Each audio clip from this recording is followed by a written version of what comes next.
안녕하세요, 김민우입니다. 오랜만입니다. 여차저차해서 오늘 이걸 한번 리뷰를 해보려고 합니다. 일단 평가를 해보자면 전체적으로 난이도는 평이했다라고 다들 느꼈겠죠. 근데 내 개인적으로는 이번 독서 파트에서는 흐름의 케이스 1, 2, 3을 반드시 주의해 주는 게 좀 더 중요했다. 여태까지 내가 여러분들한테 제시한 게 독서를 보는 방법의 두 가지 큰 축이 흐름과 형식이다, 이렇게 말했었잖아요.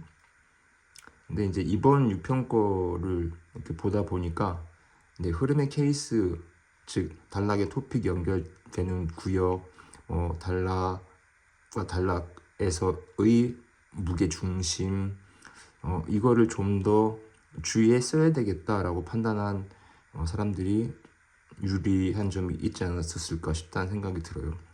근데 내가 이런 말을 가끔 하는데, 물을 보는 데는 방법이 있다, 반드시 그 물결을 보라. 물을 보는 데는 방법이 있다, 반드시 그 물결을 보라, 흐름을 보라.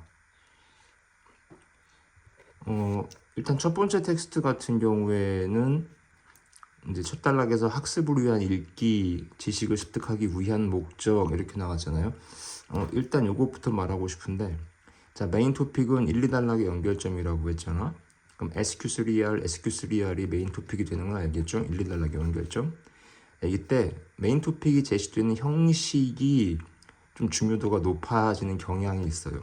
즉, 무엇을 위한 목적, 그러면 형식, 의도 목적이잖아. 의도 목적이라면 그것을 달성하기 위해서 어떠한 수단 방법들이 제시될 확률이 높은데 그게 요지 결론과 밀접하다, 이런 말을 했었단 말이에요.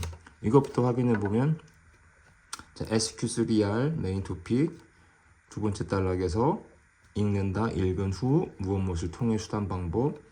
자, 이 전략, 그럼 SQ3R 읽기 전략이겠지, 연결점. 그리고 읽기 전 활동에서 훑어보기 질문하기 있는데, 위로 올라가면 훑어보기 질문하기가 읽기 전 활동으로 세 번째 단락에서 얘기되는데, 하나, 둘, 셋, 넷, 5가지 중에서 두 가지를 연결점 삼은 거죠. 즉, 흐름의 케이스 2, 더 중요한 건 흐름이 결정한다. 이거를 의식했더라면 요런 구역에 좀 더 주의를 하고 하나라도 더 기억하려고 했었으면 좋았을 것 같다. 그리고 나서 보니까 세 번째 단락에서도 보세요.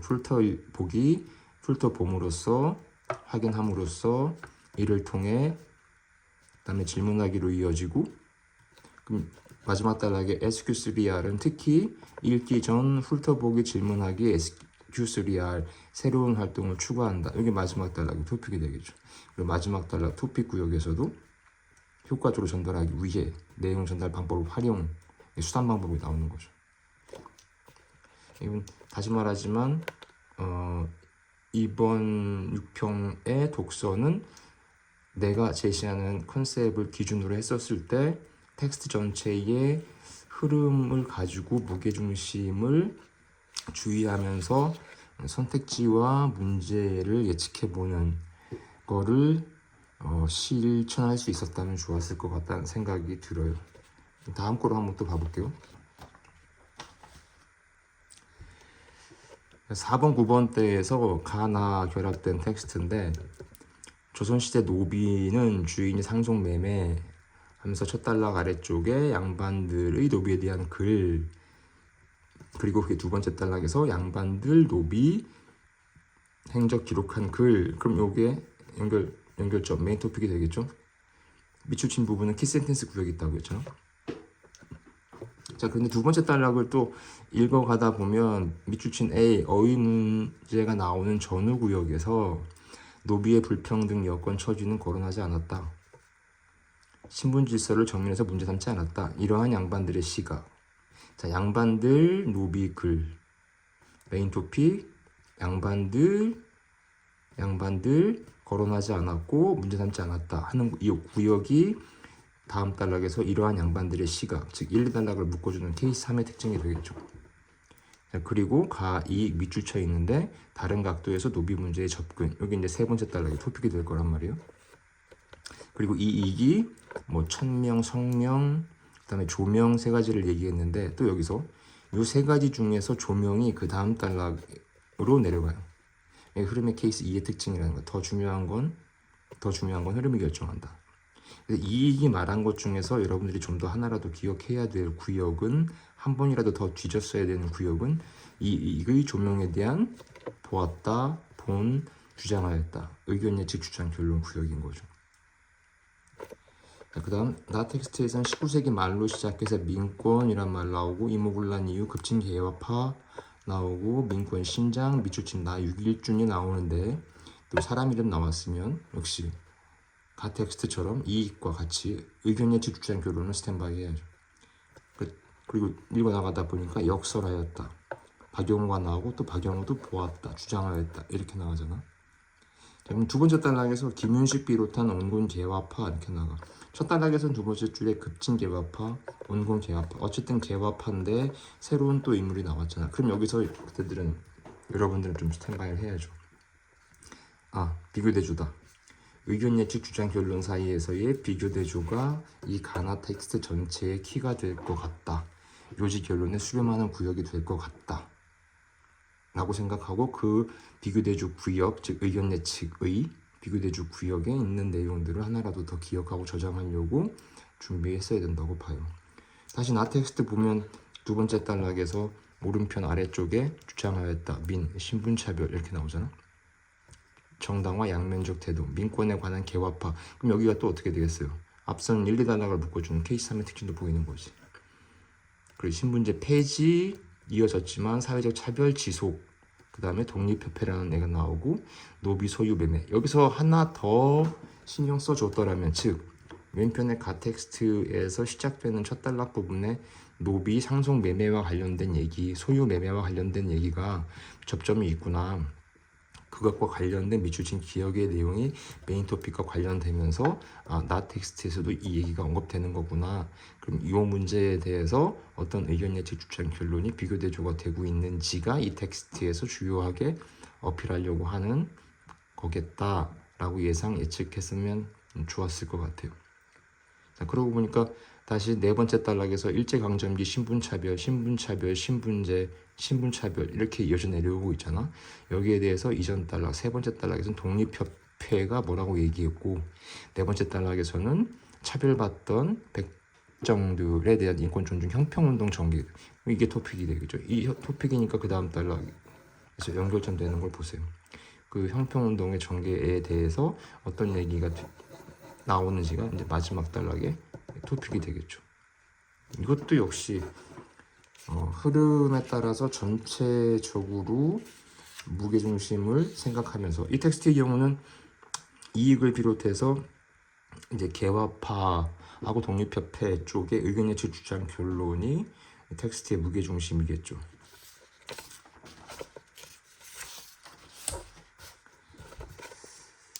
자, 그 다음 10번, 13번 때인데 첫 단락에서 완전 경쟁 시장 이렇게 시작하네요. 그리고 세 번째 줄 끝에서 정보 비대칭 상황이 나오는데 그 다음 단락 첫 줄에서 정보 비대칭 문제가 연결점이 되고 있습니다. 그럼 메인 토픽이겠죠. 그럼 다시 한번 말할게요. 자, 이 정보 비대칭 상황에서 아래쪽에 역선택 문제의 직면, 정보 비대칭 상황 해소하기 위해 의도 목적 이렇게 나가잖아. 자, 그럼 메인 토픽을 제시할 때 사용된 형식이 좀 더 중요도가 높거나 빈번할 확률이 높아요. 그러니까 그것부터 확인해 보면 두 번째 단락에서 밑줄친 A 관련 법률 조항 옆에 무엇을 통해, 즉 A를 통해 관련 법률 조항을 통해 수단 방법. 그러다가 세 번째 단락으로 내려오면 다양한 의견 간의 경쟁을 통해 또 수단 방법. 네 번째 단락에 내려오면 사상 자유 시장 이론에 대한 비판론 제기 하는데 중간 부분에 의사결정 왜곡을 막기 위해 의도 목적. 이렇게 메인 토픽이 제시되는 형식이 다음 이어지는 각 단락의 토픽을 제시하는 형식으로 빈번할 확률이 높아요. 이것도 하나 챙겨두길 바랍니다. 자, 다시 위로 올라가서 그럼 두 번째 단락, 첫 단락 사이의 연결점은 정보 비대칭 문제겠지. 그거에 대해서 반복 변화시켜주고 있는 설명 구역이니까 여기 놓치면 안 되겠죠. 토픽 연결점 구역은 절대 놓치면 안 된다. 온라인 상거래에서도 발생한다가 새롭게 추가된 정보의 두 번째 단락이 토픽일 것이고 이거 관련된 문제가 관련 법률 조항 A겠죠.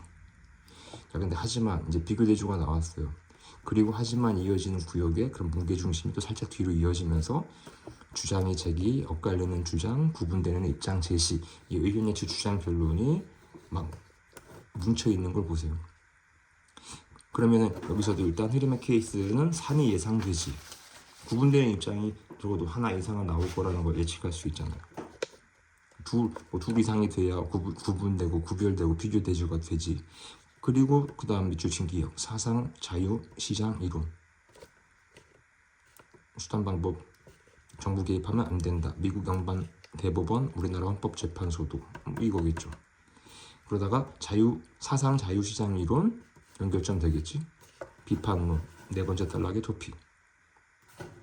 아래쪽에 비판론은 민주주의 의사결정 왜곡을 막기 위해 주장한다. 다음 단락, 정부 개입 여부에 대한 엇갈린 논의. 그럼 여기가 세 번째 단락, 네 번째 단락을 다 묶어주는 구역이 되겠죠. 케이스 3의 특징이지. 자, 그럼 이 텍스트는 전체적으로 당연히 세 번째부터 다섯 번째 단락까지가 문제나 선택지가 출현할 빈도가 높은 구역이 될 거예요. 이쪽 구역에 있는 내용들을 좀 더 주의해서 하나라도 기억하려고 준비했어야 된다는 거지. 그리고 마지막 단락에서 역시 B 밑줄 쳐 있는 문제가 나왔는데 실명 확인 사건, 근데 중간 부분에 헌법재판소 다수 의견, 소수 의견, 반면 비교대조, 둘 사이에 비교대조, 즉 의견 예측 주장 변론 사이에 비교대조. 이거는 두 번째 단락 마지막 구역에서도 이미 예측한 내용이 되는 거죠. 내용이 어떻게 전개될지 물어보는 데는 방법이 있으니 반드시 그 물결을 보라, 흐름을 보라. 14번, 17번 때 과학기술인데 일단 과학기술 텍스트는 내가 제시하는 컨셉에서 중요하게 제시했던 게 원리 구조를 제시하는 특징이 있다라는 거였죠. 이때 A는 B이다, 개념 명칭, A는 B를 의미한다, 뜻한다, 가리킨다. 그 다음에 선후관계, 먼저, 그 다음 마지막, 인과관계, 때문에, 그러므로, 따라서, 결국. 자, 이런 것들이 빈번하다. 이때 최종인과 구역을 주의해라. 그 다음에 단락 토픽의 무게중심 또 주의해라. 이러면 선택지나 문제의 비중을 예측할 수 있다. 이 텍스트 전체적으로 보게 되면 먼저 첫 번째 단락에서 물방울, 비눗방울 구형에 대한 얘기를 하는데 그 아래쪽에 A 발생하는 부분 문제가 있는 구역에서 압력 문제를 얘기하거든요. 외부 압력, 내부 압력. 그리고 뭐 때문이다, 인한, 균형을 이룰 때 그 크기를 유지한다. 이때 조건 근거, 내부 압력, 팽창, 외부 압력, 표면 장력, 압력, 수축, 이들 간의 관계는 라플라스 식, 이렇게 이 식에 따르면, 그러니까 앞선 A 이하의 내용이 이 식이 라플라스 식에 따라서 이렇게 정리되는 거죠. 아, 그러면 여기는 조심해야 되겠다. 여기서부터 준비 들어가야 돼.